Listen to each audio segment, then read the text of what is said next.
এই ভ্যানওয়ালা, ফকিরহাট যাবি? আচ্ছা ঠিক আছে, ওটা আমি দেখতেছি। কি হলো, শুনতে পাচ্ছিস না? আরে তোকেই বলছি।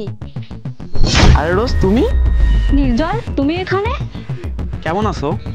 আমি তো ঠিক আছি, কিন্তু তোমার অবস্থা দেখে তো ঠিক লাগতেছে না। অবস্থা ঠিক লাগতেছে না মানে?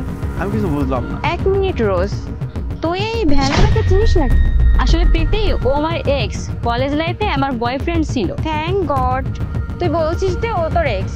যদি তোর বয়ফ্রেন্ড হতো না, আমি তোর সাথে বন্ধুত্বই নষ্ট করে দিতাম, একটু চিন্তা করতাম। আরে না না, এরকম কিছুই না। ওয়েট এক মিনিট, এসব কি বলতেছেন আপনারা আমার সম্পর্কে? তোকে আর কি বলবো, তুই তো ভ্যানওয়ালা, হ্যান্ডসাম বলবো তোকে?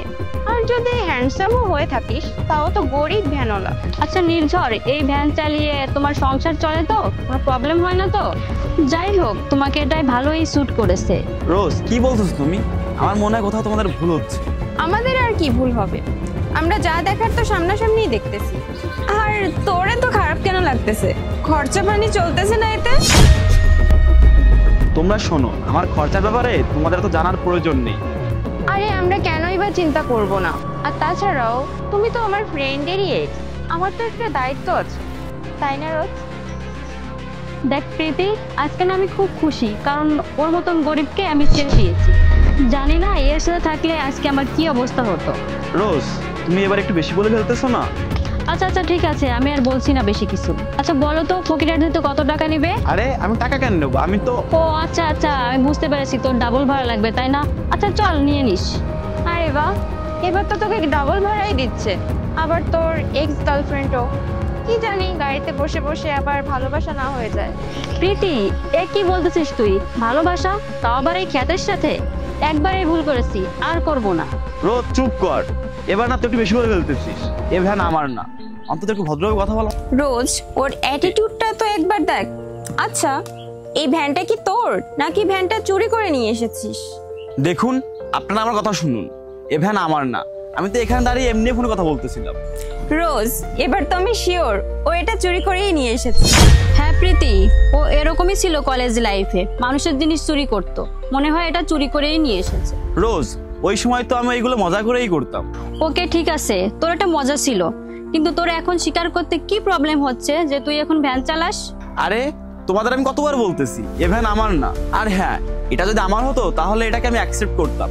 আমার কাছে কোনো কাজ ছোট নয়, আর যে কাজ মানুষ অনেক কষ্ট করে করে না, ওই কাজটা না অনেক বড় হয়। বাদ দাও, তোমরা কি বুঝবা তোমরা এসবের? হ্যাঁ, আমরা এখন বুঝবো না এটা, কারণ আমরা অনেক বড় কোম্পানিতে চাকরি করি। সেটা ছেড়ে দিয়ে এখন আরো বড় কোম্পানিতে ইন্টারভিউ দিতে যাচ্ছি। তুই জানিস, আজ আমরা বিএম কোম্পানিতে ইন্টারভিউ দিতে যাচ্ছি। ওইটা কত বড় কোম্পানি তুই চিনিস? একবার যদি আমাদের সিলেকশন হয়ে যায় না, আমাদের লাইফ একদম সেটেল হয়ে যাবে। আর শোন, তখন কিন্তু প্রতিদিন তোর এই ভ্যানে করে আমাদের আনা নেওয়া করতে হবে। রোজ, একটা কথা বলো তো, এত বড় কোম্পানিতে তোমাদের ইন্টারভিউ নেওয়ার জন্য কে ডেকেছে?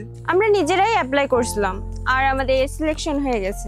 বাট সরি টু সে, তোমরা ইন্টারভিউ দিতে পারবে না। আরে তুই কি আমাদের নিষেধ করার?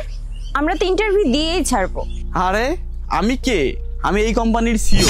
আমি আমার কোম্পানিতে এমন লোক নিব না যারা কিনা অন্যের সাথে কিভাবে ব্যবহার করতে হয় এটাই জানে না। তোমাদের এই অ্যাটিটিউড বোঝায় যে তোমাদের থেকে যারা কম ইনকাম করে তাদেরকে তোমরা একটু দাম দাও না। আর তোমাদের এই ব্যবহার না আমার অফিসের বাকি এমপ্লয়ারদের মন ভেঙে দিবে। এই জন্য আই এম রিয়েলি সরি, তোমাদের আমি চাকরি দিতে পারবো না। নির্ঝর, আই এম রিয়েলি সরি, আমি মজা করে বলেছি, প্লিজ আমাকে মাফ করে দাও। আই এম রিয়েলি সরি নির্ঝর। কি বলতেছো? মজা করে বলছো সব? আরে আমার বিষয়ে কিছু না জেনেই এত কথা শোনালে তোমরা আমাকে। আসলে হয়েছিল কি, এই ভ্যানালা এই ভ্যানে চাবি রেখে চলে গেছিল, তাই আমি এখানে দাঁড়িয়ে আছি।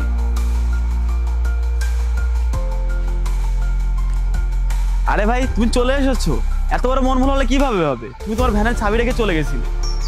সরি সাহেব, ওটা ভুলে গিয়েছিলাম। কোনো সমস্যা নেই। আচ্ছা শোনো, এই ম্যাডামদের না ওনাদের বাসা পর্যন্ত নামিয়ে দিয়ে আস। আর হ্যাঁ, ওনাদের কাছ থেকে টাকা নেওয়ার প্রয়োজন নেই, আমি দিব তোমাকে টাকা। ঠিক আছে সাহেব।